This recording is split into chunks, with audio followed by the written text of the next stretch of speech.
मेरा पड़ोसी घर पर नहीं था। तब पड़ोसन ने मुझे घर बुलाया था। मुझे लगा कि उन्हें सहायता चाहिए होगी, इसलिए मैं उनके घर गया, लेकिन वो मुझे अपने कमरे में ले गई। पड़ोसन ने कहा, मेरे पति घर पर नहीं है, इसलिए अब तुम ही मेरी सहायता करो। मैं तुम्हें कुछ नया सिखाती हूँ। ऐसा कहकर उन्होंने 1 घंटे तक हमारे नए घर का काम लगभग पूरा हो गया था, इसीलिए मैं उसे देखने जाया करता था। मेरे घर से नए घर की दूरी 20 किलोमीटर थी। एक दिन मैं वहां काम देखने गया तो सामने रहने वाली आंटी मुझे अक्सर चाय पानी के लिए बुलाती थी। उनके पानी सेवा के चलते मैं एक दिन उनके घर गया। उस दिन उन्होंने मुझसे बहुत बोल्ड अंदाज में बात की। उन्होंने अपनी साड़ी भी कुछ अलग तरह से पहनी हुई थी। जैसे ही मैं घर में दाखिल हुआ, उन्होंने मुझे चाय के लिए पूछा। मैंने कहा कि मैं चाय नहीं पीता, लेकिन उन्होंने जोर देकर चाय बना दें। जब उन्होंने चाय दी तो मेरे हाथ पर हल्का सा हाथ छुआ। उस वक्त मुझे कुछ अलग ही महसूस हुआ। मैंने इसे मजाक समझा, लेकिन आंटी मुझे मेरी जीन्स का पहला अनुभव देने वाली थी कि मैंने कभी सपने में भी नहीं सोचा था। तब उन्होंने कहा, तुम आज सही वक्त पर घर आए हो अंकल। आज घर पर नहीं है। मुझे तुम्हारी थोड़ी हेल्प चाहिए। लेकिन हेल्प के बहाने वो मुझे कमरे में ले गई। आज तुम्हें कुछ नया अनुभव देती हूँ। ऐसा कहते हुए उन्होंने मैं रोहन है। मेरी उम्र 20 साल है। हमारी आर्थिक स्थिति बहुत अच्छी नहीं थी, लेकिन अपनी मेहनत के दम पर मैंने काफी पैसे कमाए। इसलिए मैंने अपने माता पिता को एक छोटे से घर से निकालकर एक बड़े बंगले में लाने का सपना देखा था। हमारे घर का काम लगभग पूरा हो गया था, इसलिए मैं अक्सर वहां जाने लगा। एक दिन मैंने देखा कि सामने रहने वाली 30 साल की महिला मुझे लगातार देख रही थी। मैं अपने काम में व्यस्त रहता था, लेकिन जब भी मेरी नजर पड़ती, मुझे महसूस होता कि वह मुझे देख रही है। एक दिन उसने इशारे से मुझे बुलाया। जब मैं उसके पास गया तो उसने कहा, क्या भाई, नए पड़ोसी कब बनोगे? तुम्हारे घर का काम कब तक पूरा होगा? इस तरह से हमारी जान पहचान हो गई। उसका नाम रुचि था। मैंने उसे पहली बार आंटी कहकर बुलाया। रुचि मुझे बार बार देखती रहती थी। हमारे घर के सामने ही उसका घर था, लेकिन वह बहुत साधारण था। उसका रहन सहन भी बहुत साधारण था। वह हमेशा साड़ी में रहती थी, क्योंकि हम भी कुछ दिनों बाद वहां रहने वाले थे। उससे बातें किया करता था, क्योंकि वह हमारी भविष्य की पड़ोसी थी। उस बात को छोड़ दें तो मुझे उससे बात करने में बिल्कुल भी दिलचस्पी नहीं थी, क्योंकि मैं 20 साल का लड़का था और वह 30 साल की महिला थी। एक दिन जब घर का कार्य चल रहा था, मैं वहीं कुर्सी डालकर बैठा हुआ था। उसी समय रुचि आई और शाम के वक्त मुझे चाय लाकर दी। उसने कहा कि मैं सुबह से तुम्हें देख रही हूँ। तुम अपने घर के काम पर काफी ध्यान दे रहे हो। रुचि का यह व्यवहार देखकर मुझे बहुत अच्छा लगा, क्योंकि हमें भी ऐसे अच्छे पड़ोसी चाहिए थे। मेरे माता पिता ने बहुत ही कठिन समय देखा था और बड़ी मेहनत से मेरी पढ़ाई पूरी करवाई थी। हमारे घर में मेरे माता पिता, मैं और मेरा छोटा भाई था। मेरा छोटा भाई 16 साल का था। हाल ही में मैंने उसका एडमिशन दूसरे शहर के कॉलेज में करवाया था। अब वह भी कॉलेज जाने लगा था। नए बंगले के बनाने के बारे में घर में किसी को जानकारी नहीं थी। जैसे ही मेरी पढ़ाई पूरी हुई, मैंने एक जगह नौकरी शुरू की और कुछ ही महीनों में नौकरी करते हुए मैंने अपना खुद का बिजनेस खड़ा किया। उस बिजनेस में कम समय में मुझे बहुत अच्छा मुनाफा हुआ और उसी के कारण मैं आज अपने इस बंगले का काम करवा सका। मैं अपने माता पिता के लिए बहुत खुश था और भाई की पढ़ाई भी अच्छी चल रही थी। बीच बीच में मैं उससे मिलने उसके हॉस्टल जाया करता था। एक दिन मैं यह देखने के लिए गया कि बनाने का कार्य कितना हुआ है। तब मुझे पता चला कि मैंने विदेश से बंगले के लिए कुछ सामान मंगवाया था, जिसके आने में देर हो रही थी, इसलिए बंगला बनने में कुछ टाइम लगेगा। काम का अंदाजा लगाकर मैं वहां से निकलने लगा। तभी मैंने देखा कि रुचि अपने घर के दरवाजे पर खड़ी होकर मेरी ओर देख रही थी। जब मेरी नजर उस पर पड़ी तो मुझे उसकी नजरों में कुछ अजीब सा महसूस हुआ, क्योंकि वह मुझे एक अलग ही नजर से देख रही थी। तभी उसने मुझे हाथ दिखाया। मैंने भी उसे बाएं किया और वहां से निकल गया। रुचि का यह व्यवहार मुझे समझ नहीं आ रहा था, क्योंकि हमारी इतनी पहचान भी नहीं थी। फिर भी जब भी मैं वहां जाता, वह मुझसे बात किए बिना नहीं रहती थी। हर बार वह मुझे चाय नाश्ते के लिए बुलाती, लेकिन मैं किसी न किसी बहाने से उसे टाल देता था। कुछ दिनों बाद जब मैं बंगले के काम की जगह जा रहा था, तब जोरदार बारिश शुरू हो गई। बारिश इतनी तेज थी कि मुझे गाड़ी से सामने कुछ भी नहीं दिख रहा था। धीरे धीरे मैं बंगले के पास पहुंचा। तब सामने का दृश्य देखकर मुझे बहुत बड़ा झटका लगा, क्योंकि बंगले की दीवार पानी में बह गई थी। काम अभी कच्चा था, इसलिए बारिश का प्रहार उसे सहन नहीं हो पाया। हुए नुकसान को देखकर मैं बहुत निराश हो गया था। जोरदार बारिश के कारण वहां के मजदूर भी चले गए थे। तब मैं बंगले की आड़ में जाकर खड़ा हो गया। बारिश बहुत तेज हो रही थी, इसलिए मुझे वापस घर जाने के लिए बारिश कम होने का इंतजार करना पड़ा और मैं वहीं खड़ा रहा। काफी समय हो गया, लेकिन बारिश कम होने का नाम ही नहीं ले रही थी। ऐसी स्थिति में क्या करना है, यह मुझे समझ में नहीं आ रहा था। उस समय मैंने घर पर फोन लगाया, लेकिन नेटवर्क न होने की वजह से वो नहीं लग रहा था। कुछ समय इंतजार करने के बाद अचानक मैंने सामने देखा तो रुचि मेरे सामने थी। रुचि हाथ में छाता लेकर सामने से आ रही थी। शाम का समय था और बारिश की वजह से काफी अंधेरा हो गया था। रुचि एक हाथ में छाता और दूसरे हाथ में टॉर्च लेकर धीरे धीरे मेरी ओर आ रही थी। तब टॉर्च की रोशनी में मैंने उसे देखा। उस हल्की रोशनी में रुचि कुछ अलग ही दिख रही थी। उस समय उसने साड़ी नहीं पहनी थी, बल्कि मॉडर्न कपड़े पहने थे। उसके होठों पर लाल रंग की लिपस्टिक लगी हुई थी। रुचि का यह रूप मैंने पहले कभी नहीं देखा था। उसे देखकर मैं बस उसे देखता ही रह गया। उसके पास जो छाता था वह उसके हिसाब से थोड़ा छोटा था, इसलिए उसका शरीर थोड़ा भी गया था। उसका भीगा हुआ रूप देखकर मेरी नजरें उसके प्रति बदलती जा रही थीं। ऐसी खूबसूरत महिला मैंने पहले कभी नहीं देखी थी। तभी रुचि मेरे पास आकर मेरा हाथ पकड़कर बिना कुछ कहे मुझे अपने घर की ओर ले जाने लगी। तब मैं बिना कुछ कहे बस उसके पीछे चलने लगा। वह आगे चल रही थी और मैं पीछे से उसे देखता रहा था। मेरी नजरें उसकी हर चीज पर जा रही थीं। मैंने कभी किसी महिला को इस तरह से नहीं देखा था। आज मुझे क्या हो रहा था पता नहीं। रुचि का वह रूप और उस रूप का साथ दे रही बारिश जोरदार तरीके से मेरे मन पर असर कर रहे थे। मेरा अपने मन पर से संयम टूटता जा रहा था। तभी रुचि ने मुझे आवाज दी। उसकी आवाज सुनकर मैं होश में आया। उसने कहा, रोहन, तुम ऐसे से इतनी बारिश में क्या कर रहे हो? इतनी तेज बारिश में इस तरह रुकना ठीक नहीं है।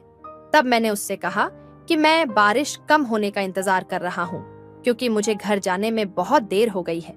लेकिन इतनी तेज बारिश की वजह से मैं यहाँ ही रुक गया। तब रुचि ने कहा, रोहन, मैं तुम्हारी पड़ोसी हूँ, तुम मेरी मदद ले सकते हो। पड़ोसी मुश्किल वक्त में काम नहीं आएंगे तो कब आएंगे? जब मैंने मुस्कुराया तो उसने कहा कि यह घर अपना ही है, ऐसा समझो। उसे बात करते हुए मैं नजरें झुकाकर बात कर रहा था, लेकिन जब मैंने सिर उठाकर उसकी ओर देखा तो मुझे उसके रूप को देखकर अंदर कुछ अलग ही महसूस हुआ। उसकी सुंदरता बहुत मनमोहक थी और उसने मेरे दिल को बहुत भाया। लेकिन मैंने खुद को संभाला, क्योंकि मुझे पता था कि रुचि की शादी तो जरूर हो चुकी होगी। उस वक्त मैंने उससे कहा, आंटी, आपने मेरी हेल्प की, इसके लिए थैंक यू। तब रुचि ने कहा, रोहन, मुझे आंटी बांटी मत कहो। अभी अभी मेरी शादी हुई है। मेरे पति कुछ दिनों के लिए बाहर काम पर गए हैं, इसलिए मैं यहाँ अकेली हूँ और आगे से मुझे आंटी कहकर मत पुकारो। हमारे बीच उम्र का कितना ही अंतर है। और हाँ, आगे कभी हेल्प की जरूरत हो तो मुझे जरूर आवाज देना। मैं भी तुम्हारी हेल्प करूंगी, और अगर मुझे कभी कुछ हेल्प चाहिए होगी तो तुम करोगे, है ना? उस वक्त मैंने उसकी ओर देखा और सिर हिला दिया। मैं बारिश में थोड़ा भी गया था और मुझे ठंड लग रही थी। मैं कांप रहा था। तभी रुचि ने मेरा शर्ट उतारने की कोशिश की। उसके स्पर्श से मेरे शरीर में एक अजीब सी लहर दौड़ने लगे। मुझे वह अच्छा भी लग रहा था और विश्वास भी नहीं हो रहा था। मैं उस समय दुविधा में था, समझ नहीं पा रहा था क्या करूं। मुझे वो बातें अच्छी भी लग रही थीं और उसका स्पर्श मेरे लिए नया था, इसलिए मैंने रुचि उसके व्यवहार के बारे में मैंने उससे बात की। तब उसने कहा, तुम बिल्कुल चिंता मत करो, तुम्हारा शॉर्ट पूरा गीला हो गया है, इसलिए तुम्हें ठंड लग रही है। मैं तुम्हें अपने पति का एक शर्ट लाकर देती है, उसे पहन लो।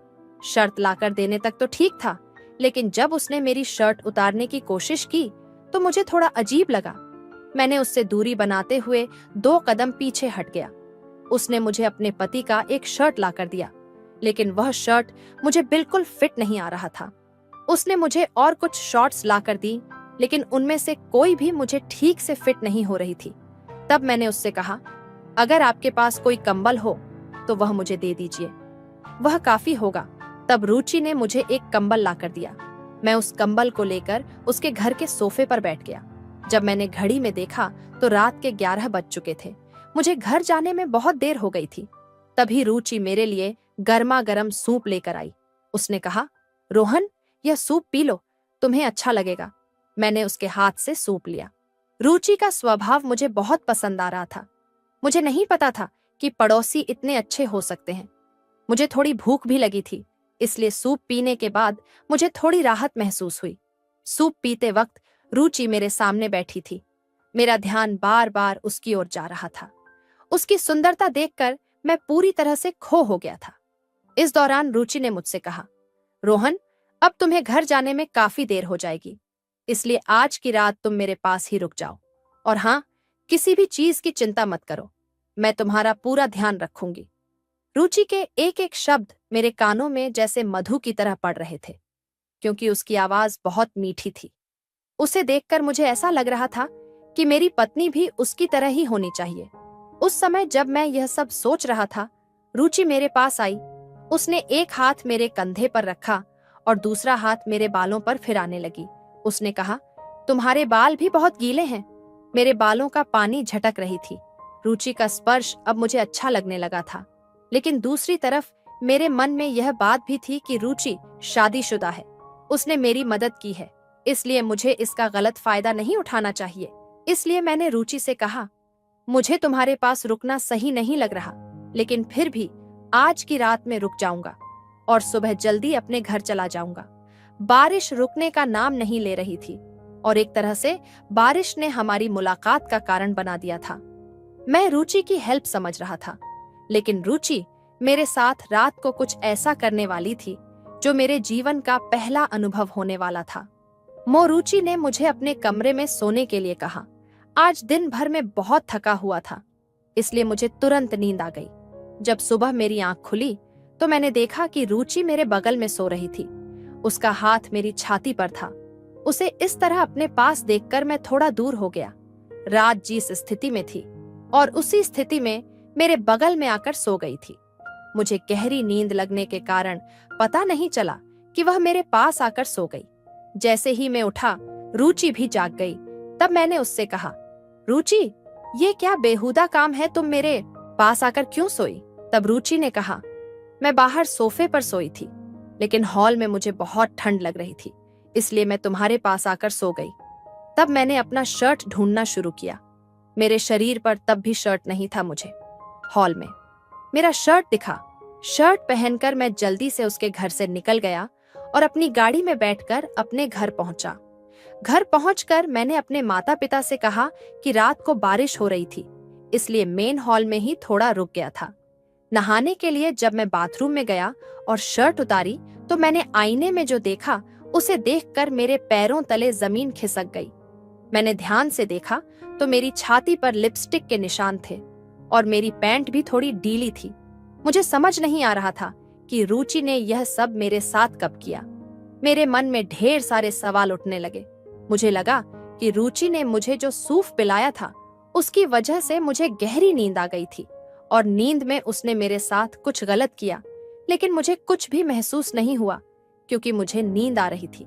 पिछली रात उसके घर में जो रोमांस का माहौल बना था, उसने मुझे रुचि के साथ बहुत कुछ करने की इच्छा पैदा कर दी थी, लेकिन वह शादीशुदा थी। इसीलिए मैंने अपने मन पर काबू रखा और खुद को फिसलने नहीं दिया। लेकिन जो कुछ हुआ उसे साफ था कि रुचि भी वही चाहती थी जो मेरे मन में था। उस दिन मैंने अपना सारा काम निपटा लिया और पूरे दिन मेरे मन में रुचि की छवि घूमते रहो। मेरे मन में बार बार पिछली रात की रुचि की छवि आ रही थी, जिसे अब मेरे मन में जो इच्छा पैदा हुई थी उसे मैं रुचि के सामने बोलने की सोच रहा था। उसके बर्ताव से भी मुझे ऐसा ही कुछ महसूस हो रहा था, क्योंकि जब से मैं घर के बनने का काम देखने जाता था तब से ही उसकी नजर मुझ पर है। ये तो मुझे साफ दिख रहा था। 2 दिन बाद मैं बंगले के पास पहुंचा तो देखा कि मजदूरों ने घर की दीवार फिर से पहले जैसी कर दी थी। 2 दिन से बारिश भी नहीं हुई थी। मेरी नजर रुचि के घर की तरफ गई तो देखा कि उसके घर का दरवाजा बंद था। आमतौर पर जब मैं वहां जाता था तो वह बंगले के पास आसपास दिखती थी, लेकिन आज रुचि कहीं नजर नहीं आ रही थी। मैंने इधर उधर देखा, लेकिन वह कहीं नहीं दिखी। आखिरकार मैं उसके घर के दरवाजे के पास पहुंचा। मुझे अब उसे देखने की बेचैनी हो रही थी। जब मैं उसके घर के पास पहुंचा तो अंदर से कुछ मर्दों की आवाजें आ रही थी। मुझे लगा कि उसके घर में कोई मेहमान आए होंगे, इसलिए मैंने वहां से लौटना ही बेहतर समझा और अपने बंगले की तरफ लौट गया। उसे देखने के लिए मेरी आंखें बेचैन हो रही थीं, क्योंकि उससे मुझे पहला अनुभव मिलने वाला था। उस दिन शाम तक मैंने मरुचि का इंतजार किया, लेकिन रुचि घर से बाहर नहीं आई। तब मैं घर की ओर जाने लगा। रास्ते में मुझे मेरा भाई यश मिला। उसे देखकर मैं हैरान हो गया, क्योंकि उस रास्ते पर उसे देखना नामुमकिन था। मैंने उसके पास जाकर गाड़ी रोकी तो वह मुझे डरा हुआ नजर आया। मैंने उससे पूछा, यश, तुम इस वक्त यहाँ क्या कर रहे हो? तुम्हें तो इस समय हॉस्टल में होना चाहिए था। तुम आ रहे हो, इसकी भी कोई खबर नहीं दी। तब यश ने कहा, भैया, मैं आपको सब कुछ बताऊंगा, लेकिन पहले हम घर चलें। मुझे बहुत भूख लगी है और कई दिनों से मुझे माँ के हाथ का खाना खाने की इच्छा हो रही है। यश की बात सुनकर मैंने उसे गाड़ी में बिठाया और घर आकर उसने खाना खाया और तुरंत सो गया। उस रात भी मुझे नींद नहीं आ रही थी। मैं बार बार करवटें बदल रहा था। तभी अचानक यश अपनी जगह से उठकर कहीं जाने लगा। मैंने उसे आवाज दी, लेकिन उसने मेरी तरफ देखा तक नहीं। मुझे समझ आ गया कि वह नींद में चल रहा है। मैंने उसे पकड़कर वापस उसकी जगह सुला दिया है। अगले दिन मैंने ठान लिया कि कुछ भी हो जाए, मैं रुचि से मिलूंगा, क्योंकि बिना उससे मिले मुझे चैन नहीं मिल रहा था। मैं फिर से बंगले के पास पहुंचा और काम कितना हुआ यह देखने लगा। तभी अचानक रुचि वहां आ गई। आज वह साधारण साड़ीन में आई थी, लेकिन उसे देखकर मुझे पिछली रात की उसकी वही छवि देख रही थी। आज साड़ी में रुचि बहुत ही सुंदर लग रही थी। जिस तरह से वह उस रात मुझे दिख रही थी, मुझे रुचि अब दिल से पसंद आने लगी थी। मैं उसके ख्यालों में डूबने ही वाला था कि तभी रुचि बोलने लगी, रोहन, मुझे तुम्हारी थोड़ी सहायता चाहिए।